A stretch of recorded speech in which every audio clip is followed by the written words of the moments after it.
ఇంటి స్థలాలకు దారి ఇవ్వకుండా ఇబ్బందులు పెడుతున్నారని బాధితుల ఆవేదన.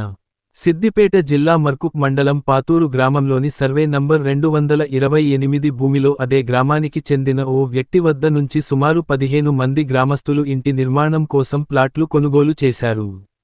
ప్రస్తుతం ప్రభుత్వం మంజూరు చేసిన ఇందిరమ్మ ఇండ్లు కింద ఇళ్ల నిర్మాణ పనులు ప్రారంభించేందుకు స్థలాలను చదును చేస్తుండగా, ప్లాట్లు విక్రయించిన పట్టాదారుడు తమ ఇళ్లకు వెళ్లే దారిని నిరోధిస్తూ ఇబ్బందులకు గురిచేస్తున్నారని బాధితులు ఆరోపిస్తున్నారు.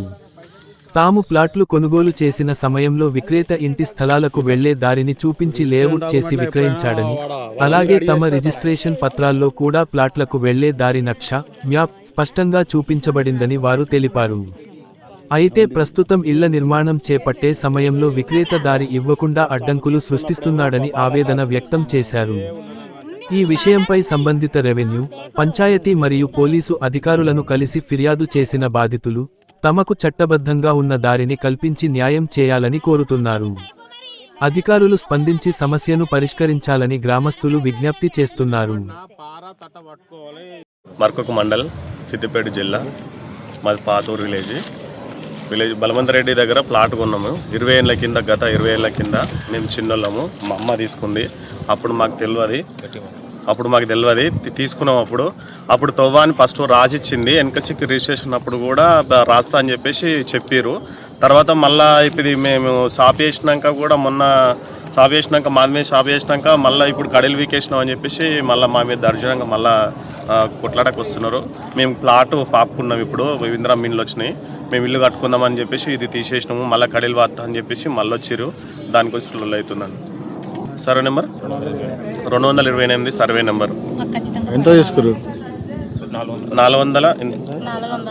460 గజాలు ప్లాటు.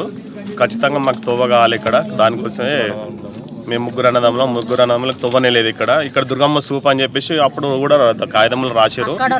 ఇక్కడ రోడ్డు అక్కడ రోడ్డు రావాలని చెప్పేసి చెప్తున్నాం. కొంటే దానికి ఇక్కడ దుర్గమ్మ సూపు ఉప్పలగూడెం రోడ్డుకు ఇస్తాను బాటా ఇచ్చి ఫస్ట్ కాగితంలో రాసింది. రాసిన తర్వాత మళ్ళీ నేను రిజిస్టర్ చేయించుకుంటానంటే అది నాకు తెలియకుండా నేను బయట కూర్చున్నా. పెడుతున్నాను అన్నది. అప్పుడు పెడుతున్నా అంటే నేను సపరేట్గా కూర్చున్నా. పొరగాని చిన్నోళ్ళు అయ్యి ఎటు పట్టుదోయలే. అప్పుడు నా మొగడు చచ్చిపోయిండు. అగమగం అయిపోయింది. అంత ఇటాటు తవ్విస్తా అంటే నేను బయట కూర్చున్నా. పెడుతుంది కదా నేను సబ్బే కూకున్నా. ఇప్పుడు నా కొడుకులు ఇప్పుడు తెలియకి వచ్చారు. కట్టుకుంటామని అంటారు. నా కొడుకులు కట్టుకుంటామని అంటారు. కట్టుకుంటామని అంటే ఇలా మొత్తం పొదవికేసి నా కొడుకులు వచ్చి పొరక వీకేసినాక మళ్ళీ కడీలు తెచ్చుకొచ్చింది, ఆడేసింది.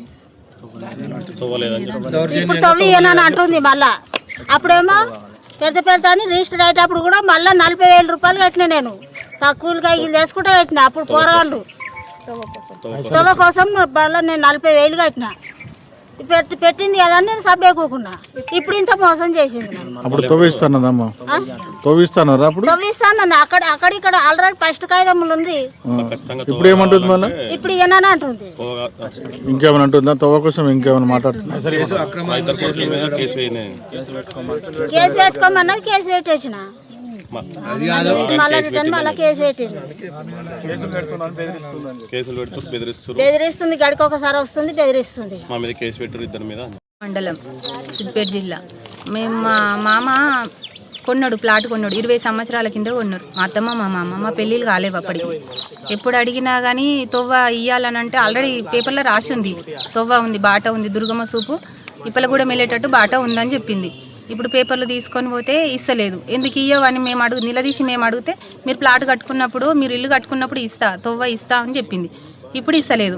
మాకు ఇందిరమ్మ ఇల్లు వచ్చింది. మేము తొవ్వ కావాలి, మాకు ఖచ్చితంగా తొవ్వ కావాలి, మేము ఇల్లు కట్టుకుంటామని తొవ్వ కావాలని అడిగితే ఏం చేసుకుంటారో చేసుకోపోర్రు అని అంటుంది. మేము పైసలు కట్టలేమా? మేము ఏం కట్టినాం? మీకు డబుల్ కూడా తీసుకున్నావు. తొవ్వగా ఫస్ట్ కొలిసినాక మళ్ళీ భూమి ఎక్కి వెళ్ళినా కూడా మళ్ళీ కట్టినాం పైసలు. మళ్ళీ కట్టినా కూడా అవి రూపాయికి 2 రూపాయల వరకు వసూలు చేసుకొని తీసుకుంది. అయినా ఇచ్చినాం. తోవ కావాలి కదా అని ఇచ్చినా కూడా ఇప్పుడు అవన్నీ నిలదీసి అడిగితే ఏం చేసుకుంటారో చేసుకోపోరి, మీరు ఎంత దూరం పోయినా సరే అంటుంది. మరి ఇప్పుడు మేము ఏం చేయాలి? మా పరిస్థితి ఏంది? ఇప్పుడు మాకు తొవ్వలేదు. మళ్ళీ ప్లస్ ఇక్కడ ఉన్న వాళ్ళకు ప్రతి ఒక్క ఇంటికి కూడా మోరీ లేదు. ఆ మోరీ నీళ్ళు ఎక్కడికి పోవాలి? ఇంకుడు గుంతలు చేసుకోమన్నారు. ఇంకుడు గుంతలు చేసుకున్నాం. ఇంకుడు గుంతలు చేసుకున్నాక ఎన్ని రోజులు పోతాయి? ఇంకుడు గుంతలకు మోరీ అయితే కావాలి కదా. ఖచ్చితంగా మాకు ప్లాట్కు తవ్వనైతే ఉండాలి కదా. ప్రతి ఒక్క ఇంటికి ఉంటుంది ప్లాట్కు తవ్వ. మరి మా ప్లాట్కి ఎందుకు ఉండదు? మా ప్లాట్కు కూడా తవ్వ కావాలి, ఖచ్చితంగా మాకు తవ్వ కావాలి. లేదంటే మీరు ఏ చికిత్సకు అంటే ఆ చికిత్సకు మేము ఒప్పుకుంటాం, మాకు మాత్రం ఖచ్చితంగా మా ప్లాట్కు తవ్వ కావాలి అని చెప్పింది. డాక్యుమెంట్స్లలో కూడా ఉంది, అమ్మేటప్పుడు తవ్వ ఉంది, బాటా ఉంది అని బరాబర్ రాసింది. ఇది బాటా ఉంది, మాకు బరాబర్ రాసి ఇచ్చినాం, మాకు ఈ బాట ప్రకారమే మాకు బాట కావాలి. నీ భూమి మేము ఎక్కువనైతే తీసుకుంటలేం కదా, మాది మాకే ఇవ్వమంటున్నాం కదా. మేము మీరు ఎక్కువ తీసుకుంటే నలుగురిని పిలిపించి మమ్మల్ని అనిపించండి. మీ భూమి మాకు ఎక్కువ ఏమొద్దు, మాకు పేపర్లు ఎంత వరకు ఉందో అంతవరకే మాకు ఖచ్చితంగా బాట కావాలి, మాకు ప్లస్ మోరీ కావాలి, మా ప్లాట్కు తవ్వ చూపించాలి. 20 ఏళ్ళ నుంచి ఇబ్బంది పెడుతుంది. మేము అప్పుడు కూడా అడిగినాం. మా అత్తమ్మ మా మామ చనిపోయిండు, మా అత్తమ్మకు అప్పుడు ఏం తెలియదు. వీళ్ళు చిన్నోళ్ళు, మా భర్త వాళ్ళు చిన్నోళ్ళు. నా పెళ్ళి అయిన తర్వాత కూడా మేము కట్టుకుంటామని అడిగినాం. అడిగినాక కూడా ఇస్తామని అన్నారు, వాళ్ళ భర్త ఇస్తామని అన్నాడు. బలవంతరెడ్డి ఇస్తానని అన్నాడు. బలవంతరెడ్డి ఇస్తానని అంటే ఇస్తాం కదా, నేను ఇస్తా బిడ్డ, నీకెందుకు, నేను హామీ ఇస్తున్నాను చెప్పిండు. నువ్వు చేత కాకపోతుండొచ్చు, తర్వాత అయినా మేము కట్టుకుంటాం, మాకు ఇప్పుడు ఖచ్చితంగా కావాలంటే సరేరా వాడుకో అని అన్నాడు. వాడుకున్నాం, మేము పత్తి వేసినాం, మొక్కజొన్న వేసినాం, మేము వాడుకున్నాము. ఇల్లు కట్టుకుంటప్పుడు ఇస్తామని అన్నాడు. ఇప్పుడైనా చేత కాకుంటాడు, వాళ్ళ భార్య గెలవనిస్తలేదు, మాకు ఖచ్చితంగా కావాలి, మాకు తవ్వ కావాలి. మేము ఇప్పుడు ఇల్లు కట్టుకుంటాము ఇస్తానని అన్నాడు. ఇవ్వాలి ఖచ్చితంగా. ఇల్లు లేని ప్లాట్ మాకు వద్దు, మాకు ఎట్లా చేస్తుందో చెయ్యండి, మాకు ఖచ్చితంగా మాకు ప్లాట్ కావాలి. మేము పైసలు కట్టలేదా? అడిగినాం, మంచిగా అడిగినాం, మాకు ప్లాట్ కోసం తవ్వ కావాలమ్మా అని అన్నాం. వీళ్ళందరి దగ్గర కూడా దౌర్జన్యంగా తీసుకుంది పైసలు. ప్లాట్కు 10 రూపాయలకి 20 రూపాయల వరకు తీసుకుంది. 2 గజాలు వెళ్తే 2 గజాలకు పైసలు. మేము కూలి కాయకులు చేసుకొని అయినా మేము 10 రూపాయలు కట్టమంటే 10 రూపాయలు కట్టినాం, 5 రూపాయలు కట్టమంటే 5 రూపాయలు కట్టినాం, ఎంత కట్టమంటే అంత కట్టినాం. మాకు ఇప్పుడు మళ్ళీ దౌర్జన్యంగా మమ్మల్ని గుంజుకుంటుంది. ఇల్లు కట్టుకుంటున్నాం, మాకు ఖచ్చితంగా ఇల్లు కావాలి. మేము ఇల్లు కట్టుకున్నాం, మాకు గవర్నమెంట్ ఇల్లు వచ్చింది, మేము కట్టుకుంటున్నాం, మాకు ఖచ్చితంగా తవ్వ కావాలి. చెప్పండి.